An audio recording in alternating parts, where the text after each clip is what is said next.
Let's see what we got. 3, 2, 1. Right, we're live. Excellent. Wayne Laubscher, welkom by Koffie en Conversasie met Kampioene. Dis the powerlifting edition. No, yeah, 100%. There we go. Cheers. They just had to speak Afrikaans.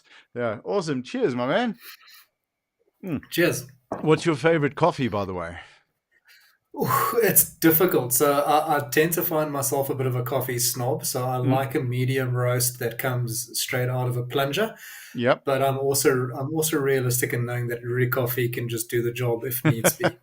Yeah, 100%. So let's be coffee snob. You mean a plunger French press, or sort of like French press. Okay. Yeah. All right. So No, I love a French press. Don't have time for the whole pour over nonsense and waiting and plunger good. And what's great about the plunger is you can seriously ramp up your caffeine intake. So I was gonna has that got anything to do with it? It may be. It may be something to do with it. As a powerlifter, caffeine is probably part of your diet. It's your fourth macronutrient. That's it. Well, I remember when I was drinking, I believe the 4 major food groups, the Irish coffee was the most complete food in the world. Sugar, caffeine, fat, and alcohol. I mean, that was the 4 food groups.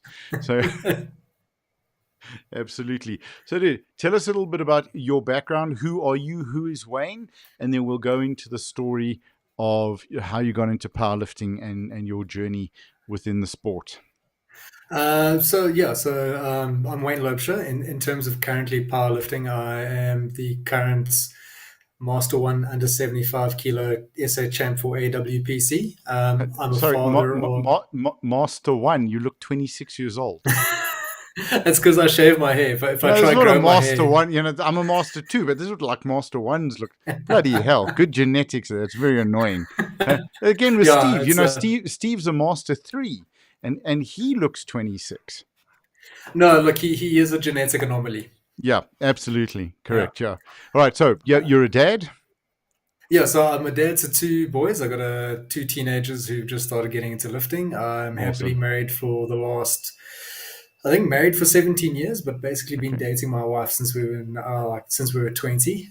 Sure. Is she standing behind you with any form of weapon that you brought this in so quickly into the conversation? No. It's just it's nice to be able to speak to somebody who's actually made my powerlifting journey a possibility. Everything that I've achieved. And very cool. Yeah.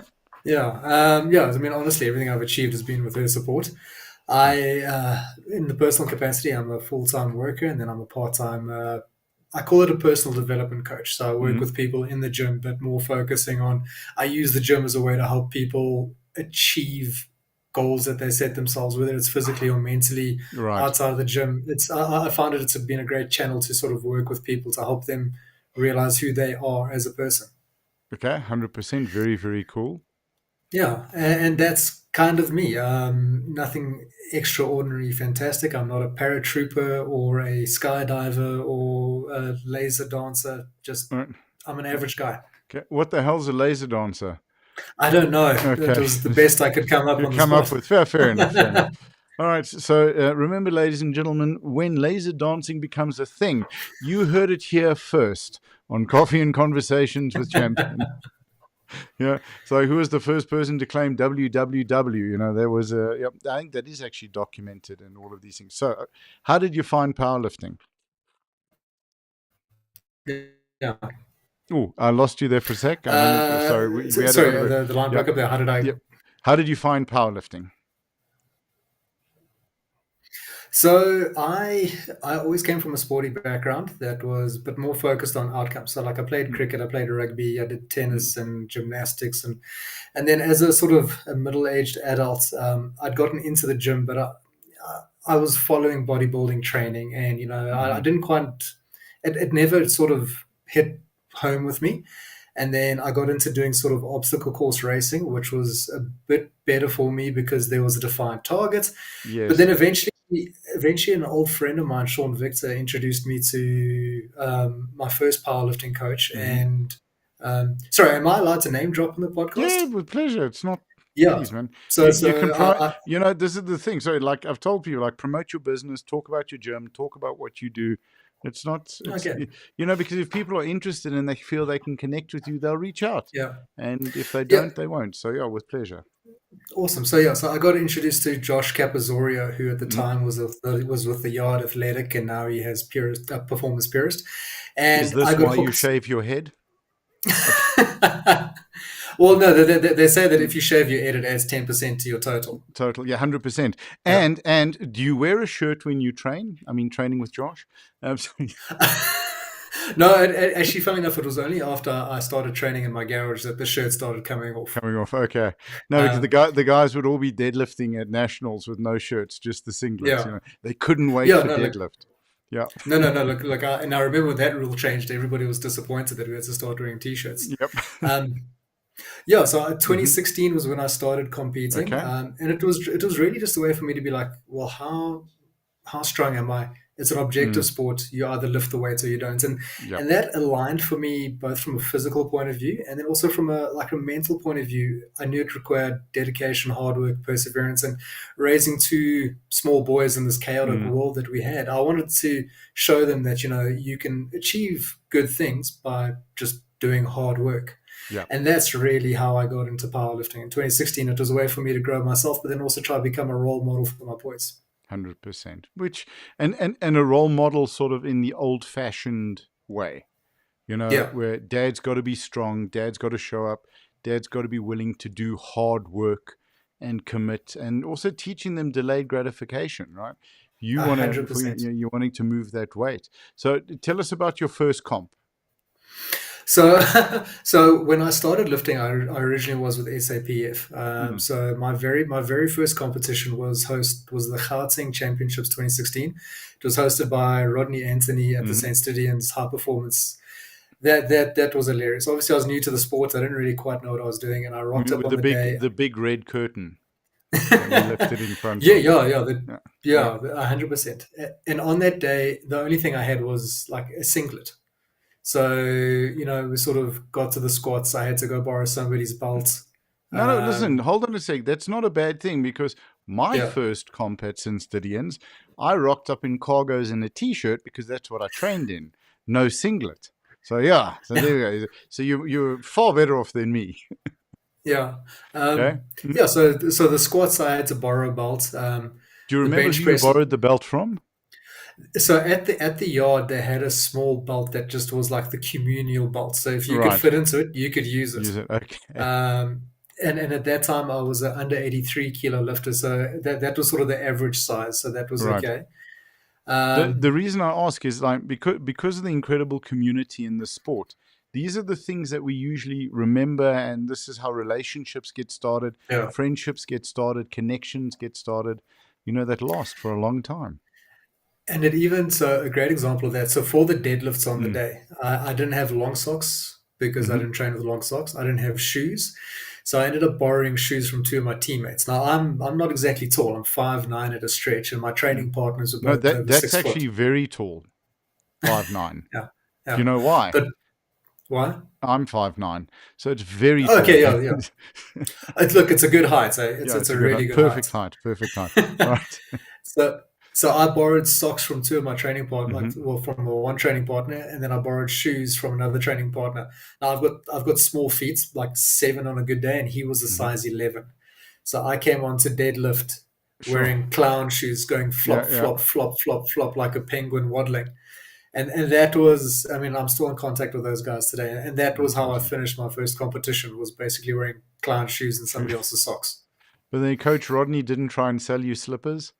You always got a No, lot of but kit on there. on the day, I did buy my first pair of SBD knee sleeves. Okay, very cool. Yeah, So then, yeah. from how did you finish in that comp? Look, it wasn't too bad. Mm. I remember my first squats.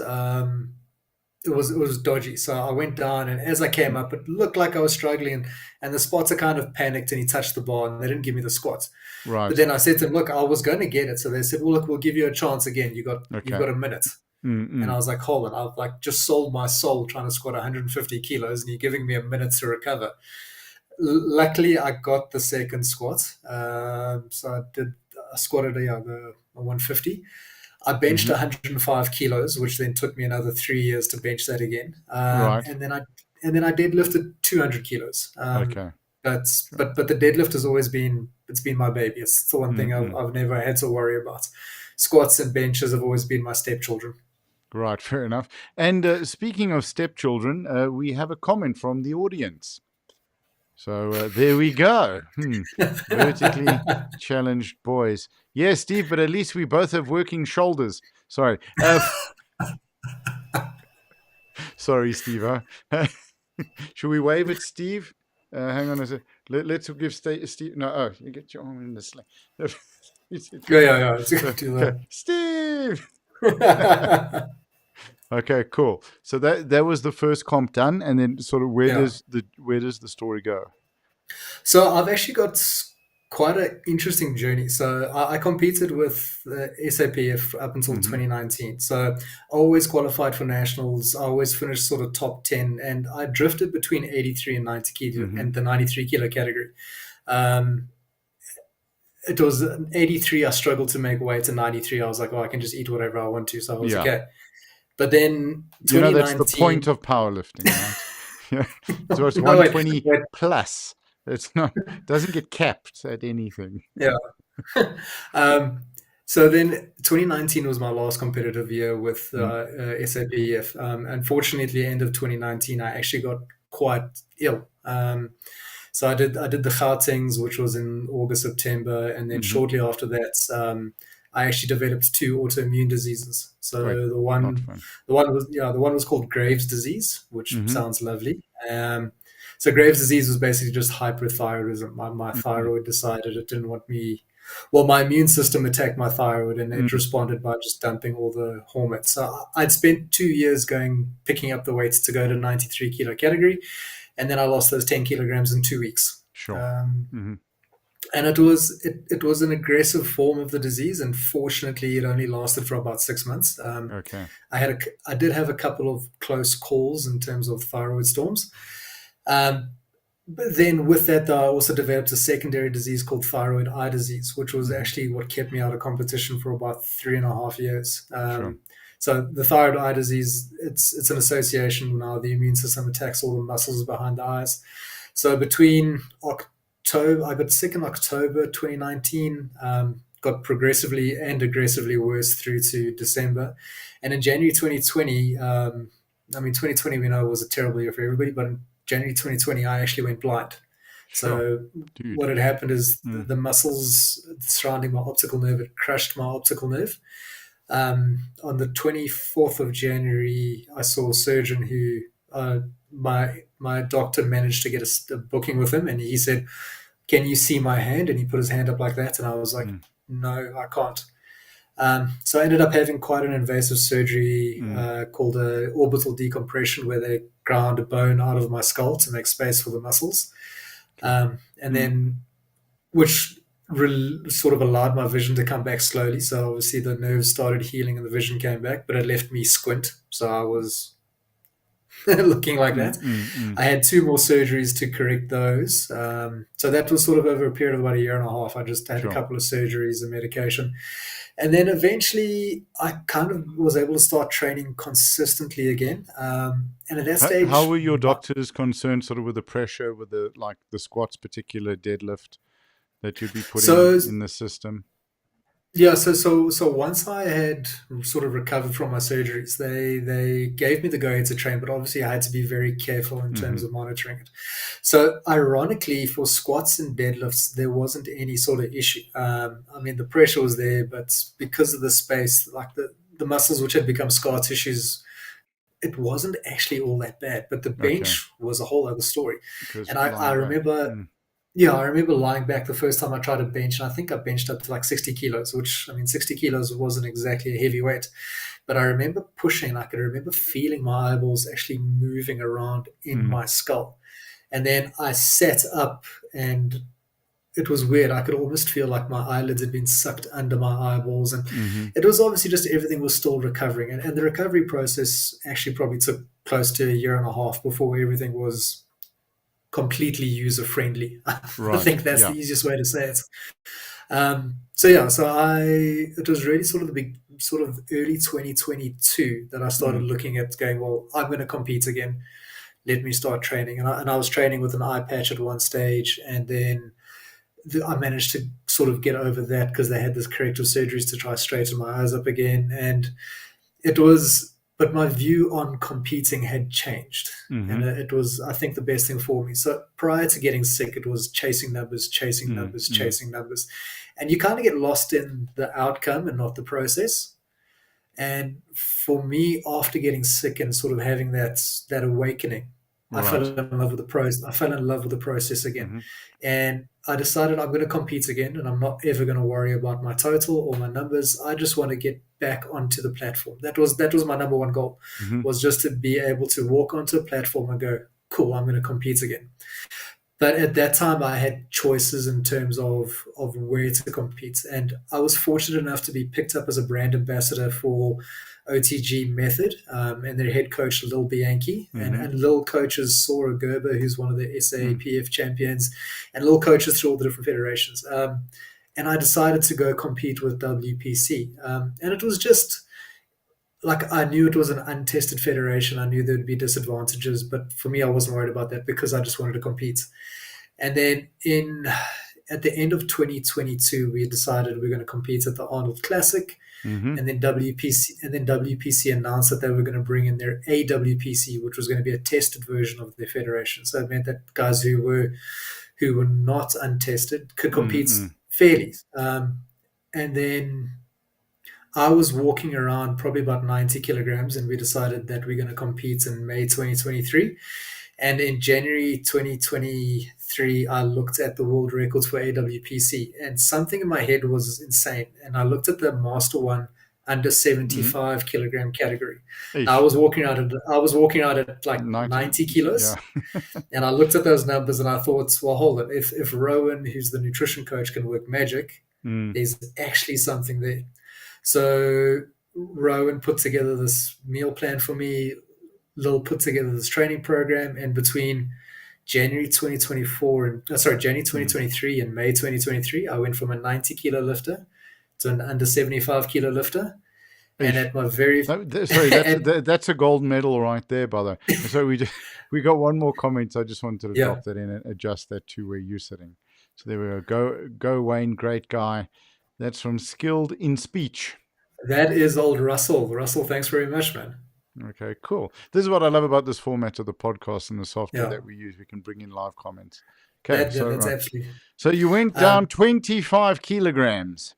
yeah, and then at my very first competition where Mm. I was there just to have fun. It was freezing. It had rained the night before. I So was warming up. was this at the Arnold's? Yeah, this is at In the Arnold in Classics last year. yeah, in the tent, the frozen Arnold's. Yeah, in the tents. Where the So I tent, mean, I it was was raining in the tent, was dripping, the moisture was yes, dripping. yeah. Yes, yeah, yeah, yeah. No, no, it was probably one of the most unconventional setups I've ever been in. Yep. But I was there. I was there just to be like, I'm back. I'm actually finally on Mm-mm. the platform again. And Awesome. in my first competition back, I managed to take gold in the Master One division. I came second in the Open division, and I set the world records for the squat, the deadlift, and the total in the Master One category, which I held for just over a year. Sure. So that was my comeback to powerlifting, and I haven't looked back since. Absolutely awesome. How was all the recovery in terms of competing at that level with those weights? Look, it was the recovery. I think, as a master lifter, recovery is one of the things that you kind of have to Mm-hmm. focus on a lot more. I mean, I remember even when mid 30s, you could do a session and maybe Yeah, stretch a little bit, or 100%. not even bother stretching. But yeah, look, I mean, after my very first competition, after that Arnold Classic, I was elated. It was fantastic. And the next day, it felt like I'd been hit by about 12 buses. Right. Yeah. Obviously, I wasn't used to that. But then now we've sort of dialed in the ability to recover. So we Mm-hmm. focus a lot more on sort of good nutrition, making sure that the mobility work is done, Mm-hmm. obviously pre and post every training, and also just focusing on sleep. Yep. I've become what my parents always wanted, in A bed nap. by 9. Yeah, A napper. Yeah. yeah, yeah. So yeah, so now I go to bed at 9, like I go to bed before my kids do, but Mm. I also wake up fairly early. So as I said, I'm the kid my parents always wanted in high school. That's awesome. What you do quite a lot of work for the senior community in powerlifting, the much older lifters. We have a comment from one of them now. Let me put that up. So Steve says, "Great, great training partner. What's it like working with Steve? How's that been?" Oh, it's like it's such a great example of how the Mm. powerlifting community can just work together. Mm-hmm. So in lockdown, obviously I've got my gym set up in my garage, and one day I'm Mm. training and I'm deadlifting and I put the weights down and I hear click clang, and then 30 seconds later I hear click clang, but coming from the distance. I'm like, Mm, hold on, mm, mm. I You know know what that that sound. sound is. And through that, Yeah, I discovered that Johnny Dam is actually yeah. my neighbor. He Yeah, lives next door to Steve me. and Johnny. Yeah. Yeah, and that's how I met Steve. So it was through Okay. Johnny, and then Sure. so then we then started just arranging Saturday morning training sessions. And Hmm. now for the last sort of 2 years, we train very regularly, almost every Saturday. And it's a Awesome. fantastic thing because they're in one federation, I'm in another federation, Hmm. but we've got the same goals. We're just trying to Mm. get better and stronger. And it's like training with Steve is it's scary and impressive Mm. at the same time because the Yeah. man is just genetically a He's a freak. genetic freak. Absolutely. Yeah. Um, but he's also stubborn. He's also Yeah. stubborn as well. Yeah. So training with him is great when you learn. You can learn how to push really hard, but you can also Mm. learn when to dial back a bit. Yeah. What Yeah, what do you think of Johnny Dam's hair? it's magnificent. It's So yeah. It has its own federation. It's it really should. I mean, I've yeah. got to upload videos to my coach online so she can Hmm. do analysis and that. And every Yeah. time, like when it's heavy squatting, Johnny will spot me, and Yeah. I just have to apologize and say I'm sorry for the hair being a distraction. Yeah. Please Yeah. watch the squat video Yeah. because it Yeah. is. I mean, it's just this golden mane of That's beautifulness. it's very annoying. It's like when you're watching the bench, it's like okay, watch the bench, watch the when you're refing, absolutely. And then also incredible courage as well from Johnny and Yeah. obviously from Steve. It's great. Have you got to work with any of the other old guard guys? So yeah, so I've met John Crane. Yep. I've had a couple. I haven't trained with him. I've had a couple of conversations with him, and then obviously, sort of being around the powerlifting community, I get Mm. to. I'm fortunate that I get to go and do a couple of sessions with Hank and Laura at Barbell Yeah. Bullies. I have good conversations with the guys from Barbell 1610. I Hmm. actually had a quick chat with Megan the other night. Um, but I've found that my sort of purpose with powerlifting is really to try create awareness and spread the word as much as I can. Hmm. Um, because it's an amateur sport and it's difficult. We've got these guys who've got such incredible talent, and for me personally, I was supposed to go to AWPC World Champs this year, but because it's an amateur sport, we have to fund it ourselves. And Yeah. I'm really trying to, and that's where I love your platform. It's because the more we can spread what this sport of inclusivity and joy and it's just everything that the world needs right now, and Yeah. we need to spread it Absolutely. so that more eyes on it means that there's more sponsorship potential so more of our athletes can go compete on the world stage. So just needing a just awareness in terms of what it is, what it involves, what Yeah. it gives. So we got a couple more comments. Let's just drop these in here. Again from Steve, he's having a chuckle at us. Yep. So absolutely. I mean, and that I think the one thing just to say about Steve, and then we'll go back to the sponsorship point. He brightened, and Steve, don't take this the wrong way, dude. Yeah, okay, well there we go. He says well said on that. He literally brightens up every room that he walks into. Yeah. It's quite funny. So if you want entertainment, our Mm. Saturday morning training session is it's raucous. Have you considered So syndicating it as a sitcom to Netflix? Maybe I just It, thought, yeah, look, it would probably get an R18 age restriction because of the language, but yeah. it's quite funny. So myself and Johnny are very vibrant, outgoing Mm. people, and Steve is supposed to be the stoic, sensible one. And if it's just Sorry. and if it's just Johnny and myself, we have these Mm, very normal, down to mm, earth mm. conversations. And as soon as Steve walks into that door, the conversation goes down the toilet, and it's Yeah, brilliant, and it's laughter, and it's absolute chaos, but it's yeah. that beautiful chaos. 100%. Although it's like meeting, and we'll get off Steve now, but meeting him for the first time, you suddenly feel like you should put a tie on. Like you feel underdressed. You need a jacket and a tie. So there, we got one here from Raise the Bar saying lekker. Awesome. Okay, cool. And we got another one here from, let's see. This one's a little bit smaller. Let me just make it a bit bigger there for you. Can you see that? So let me read it. Wayne, you need a break to break more records. Also think we need to promote ourselves. I've been at the Saturday sessions. Just says, so very positive, got me a PR. What if it's Tendai? Oh. So yeah, just RTB, who are you? Just if you could drop us a message with your name so we'll know that. So, absolutely. And I think the value of competing internationally, and I've got to chat to quite a few athletes over the last sort of 2 weeks about this, is you go away to an international, you come back with this incredible experience, you share the journey, you share the experience, and that can encourage more people to get into competing and getting into the sport. Okay, so Raise the Bar says it's Gijs. Oh, Gijs, yeah. So Gijs is one of my teammates from OTG Method. He is absolutely wonderful gentleman and strong as a tank. Awesome. So thank you for the message, Gijs. We appreciate it. So I think, how do you grow sponsorship in the sport? How do you get people involved? So we actually had a little online conversation about it the other night, and it's kind of got to look at two things. So with one of the aspects is obviously the guys who are doing incredibly well, we have to push and celebrate them. So like I know Colton Engelbrecht a couple of weeks ago became the highest dots athletes of all time in reps. I mean, he's a 110 kilo junior who squatted. I mean, and I was there. He squatted 440 kilos. Sure. And he took 450 kilos for a ride after, and it was incredible. I mean, he deadlifted 400. I mean, he set a huge total, and he's on track to become probably the best of all time. So it's celebrating the guys who are exceptional, but it's also really trying to create exposure at a base level.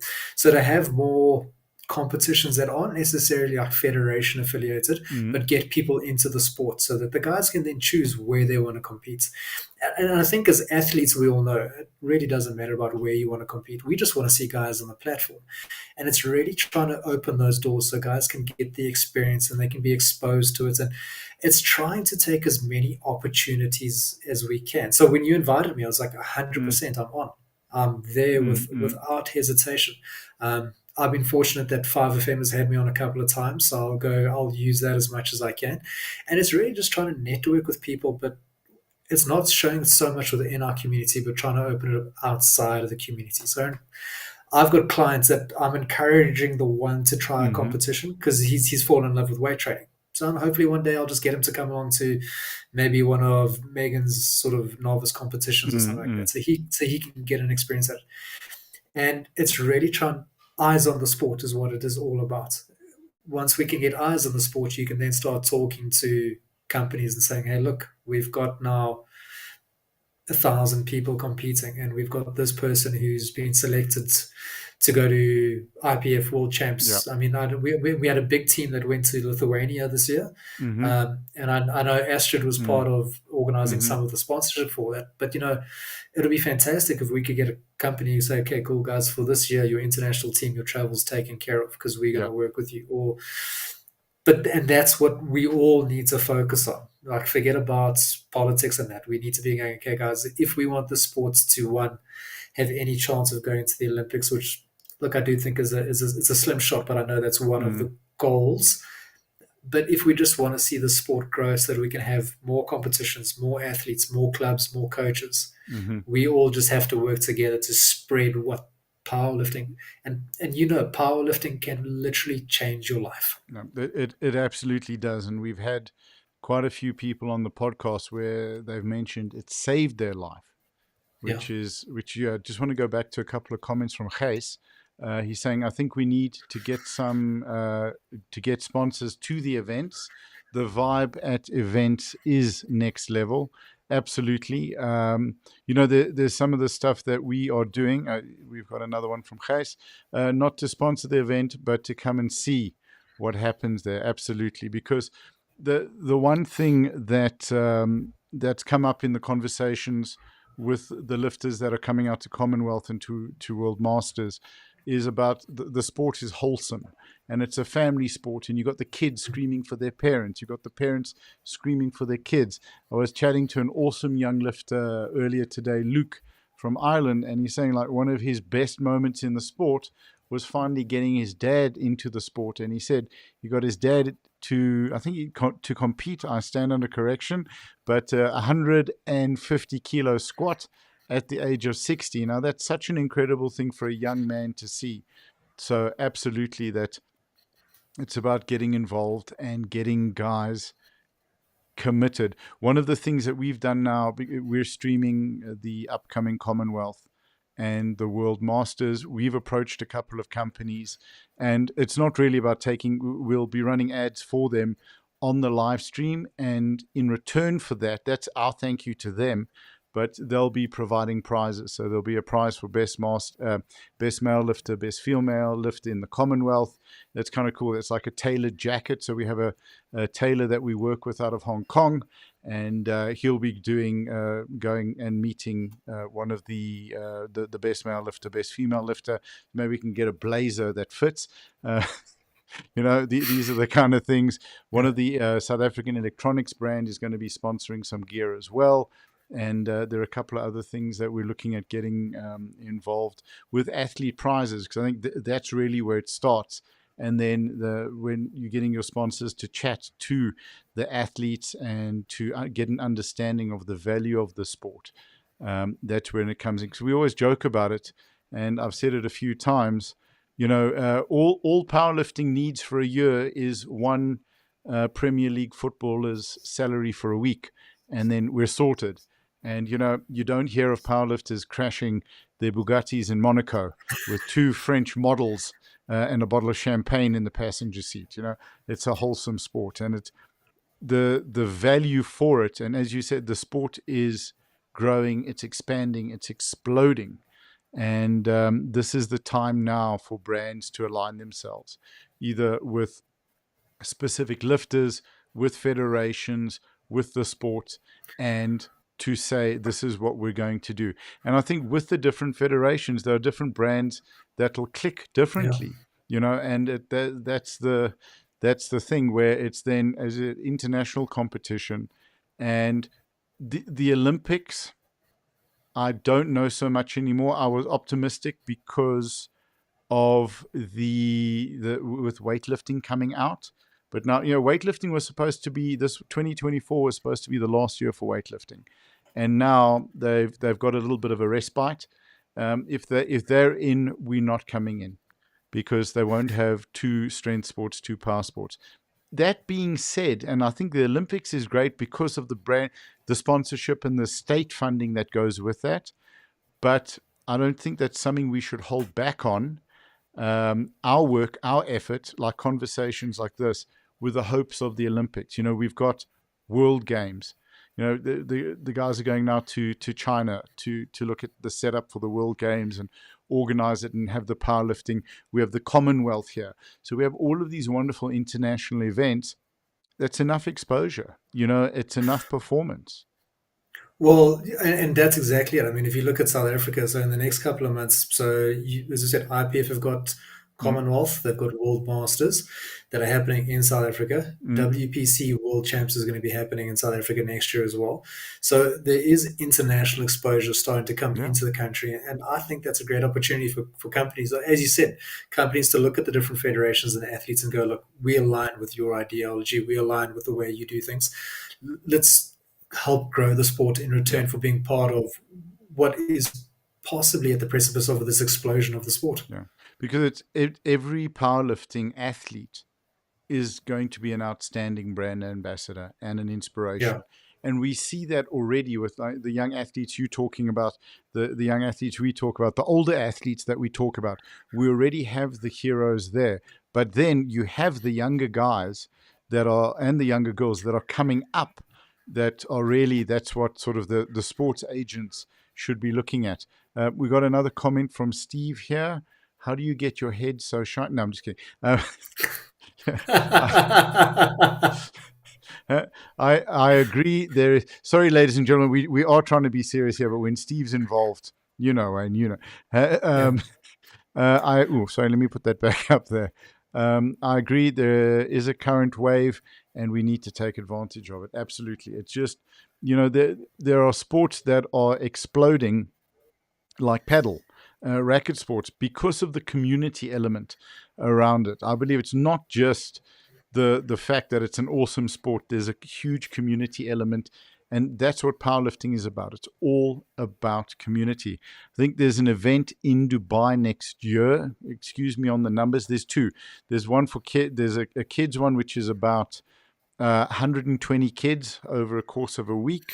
And then there's one that's going to be about 20,000.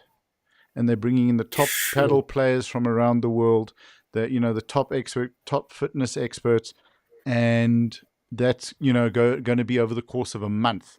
So there's explosion in these community sports and in these connected sports. And that's really where we start to need to educate. And really, this is what this platform is about, this series of conversations. It's about educating the public, educating potential investors or, sponsors, let's even call them investors in the Yeah. sport as to what it is about, the type of people that are involved.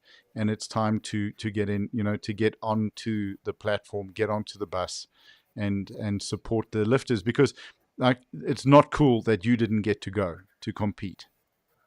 Yeah, Yeah. and like the way I look at it is that us as master lifters sort of have a responsibility to try to drive this, Mm-hmm.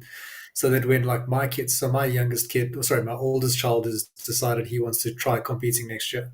But the idea is our responsibility as a master lifter is to try to drive it so that when that generation of 13, 12 year olds, 14-year-olds Yeah. come through, they have the potential to possibly even make it as a semi-professional sport where Yeah.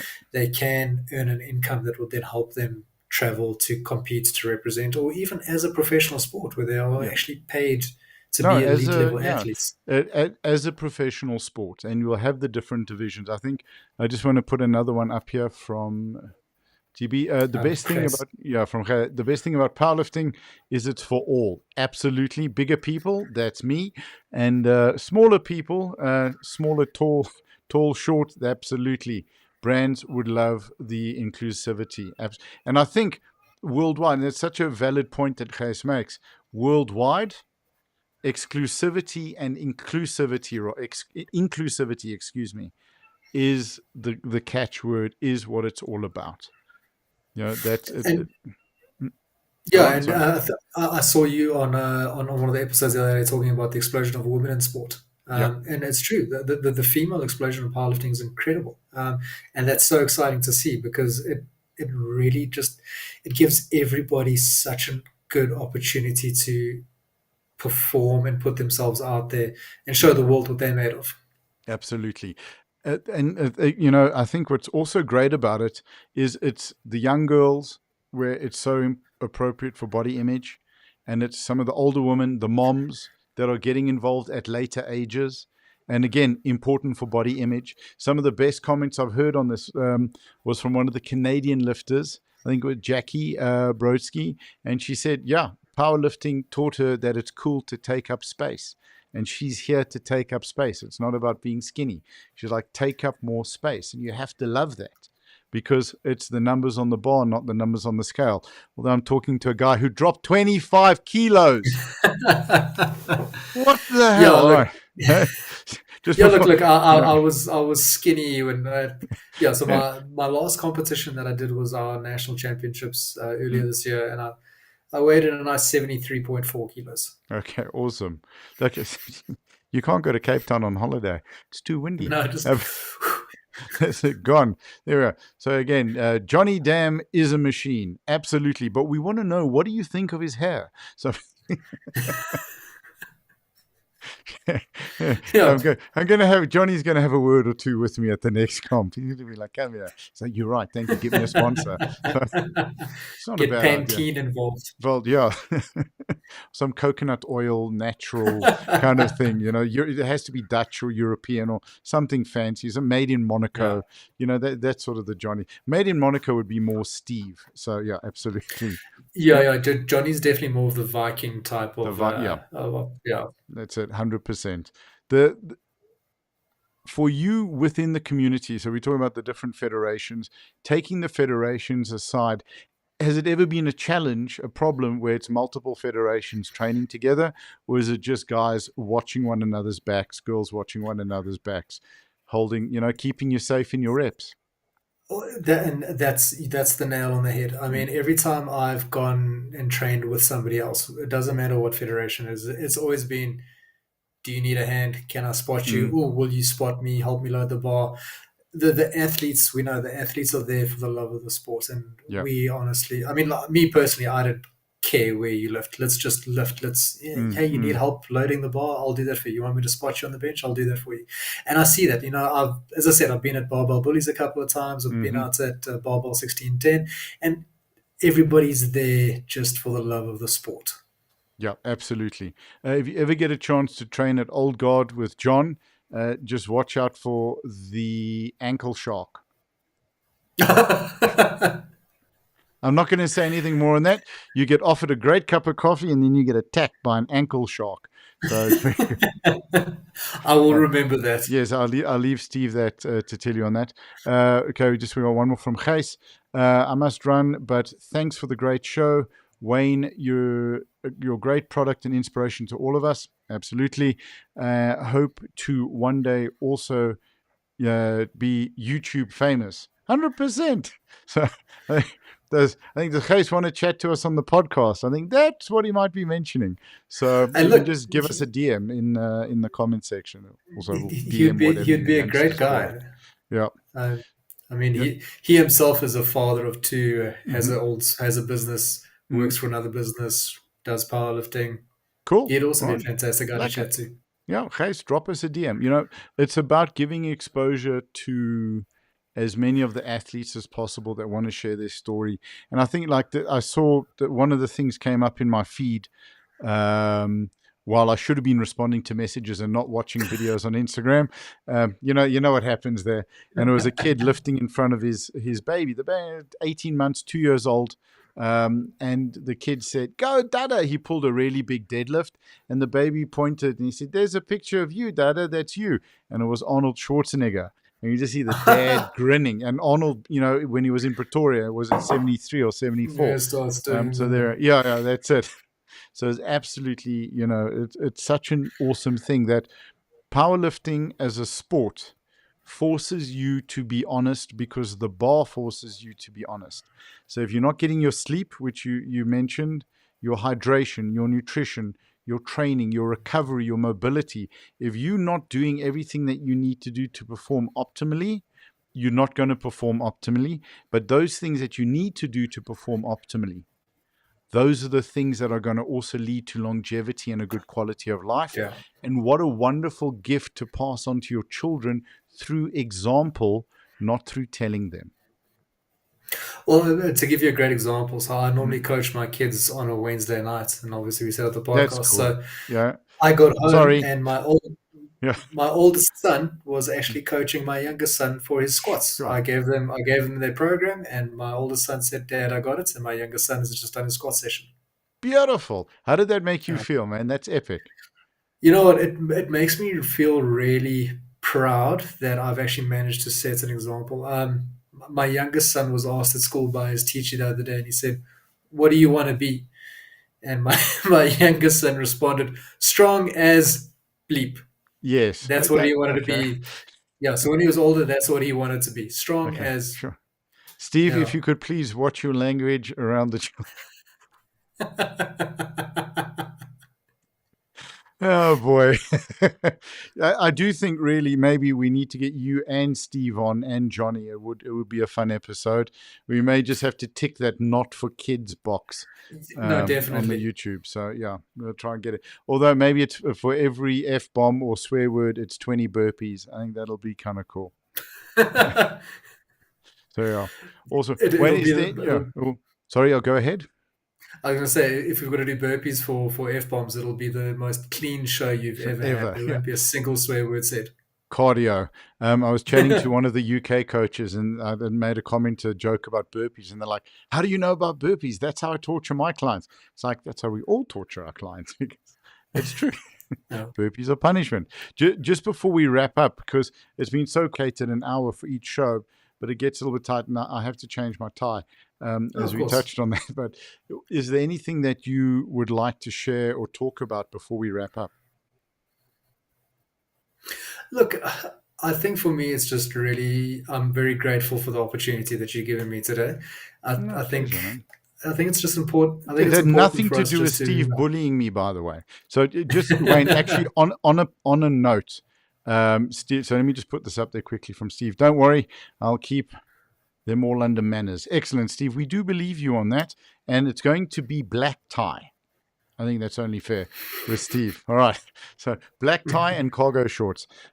Steve really had a chat to me about you, and he really put it across that it would be an asset to the show. It would be a great thing to have you on, and it would be a great conversation as well. So I know we've joked about it, and we really joked, about Steve and that, but he's your biggest fan, and he's really, really in your corner.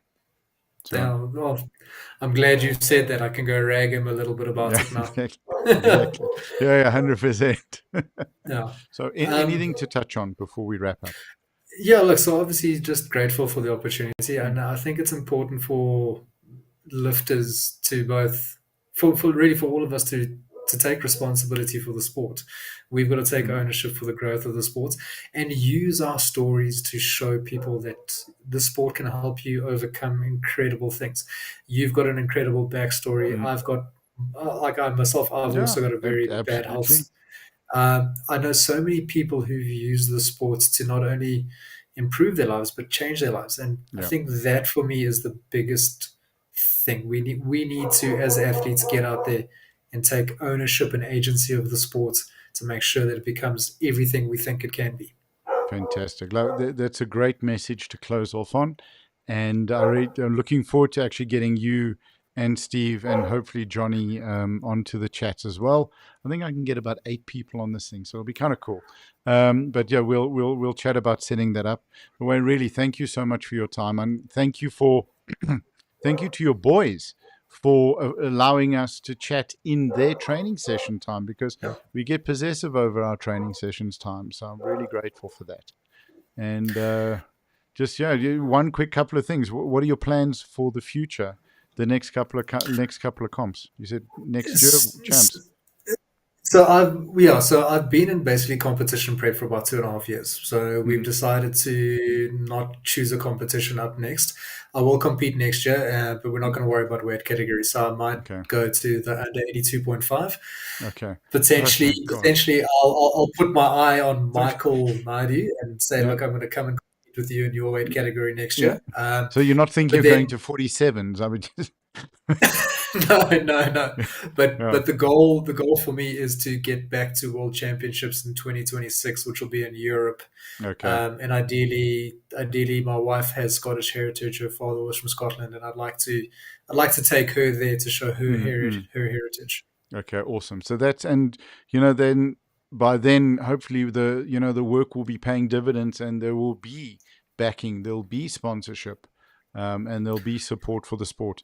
I think just we have one last comment from, I'm assuming it's the last comment uh, from Steve.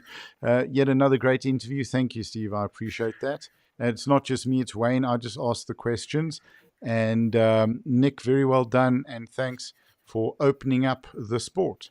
That's it. Listen, as we said, as Wayne said, life changing. I'm even saying life saving, because of some of the conversations that I've had. And I've seen it with addicts in recovery as well, that are getting involved in this thing with the passion and the purpose and the support. And it's a very special place to be. So, Wayne, thank you for your time. Thank you for chatting to us. And I'm looking forward to chatting with you again. Getting applause there from Sean Victor. So all really, really cool. So thank you, dude. And we'll chat to you soon. And we'll stay in touch on, Thanks, on DM.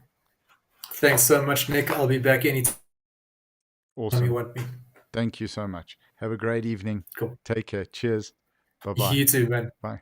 Guys, thank you so much for watching this edition or episode of Coffee and Conversations with Champions, the powerlifting edition. And great conversation with Wayne. Lovely chatting to him. A gut-wrenching story of being clapped with your health and really having to work very hard to recover and rebuild, and coming back with tremendous courage. And then the absolute insanity of dropping 25 kilos to go after a couple of world records. But that's the sign of a champion. Absolutely wonderful to hear. Sponsorship is what's going to help our sport grow. I do believe we're on the precipice, and we're going to start to see some incredible sponsorship and incredible deals coming in to support our coaches, to support our athletes and teams, and give them the opportunity to compete at the absolute highest levels. Thank you so much for your time. Thank you for joining us. Stay with us. We'll be going in a few minutes to Dr. Simon Lawson, much loved and renowned South African chiropractor, talking about chiropractics, maintenance, recovery. What do we need to do to keep doing what we love doing, particularly when we're getting a little bit older? So we'll be back with you in a couple of minutes on that one. Thank you, everyone. Thanks for joining us for Coffee and Conversations with Champions, the Powerlifting Edition. I'm Nicholas Ingle for Emmet Media.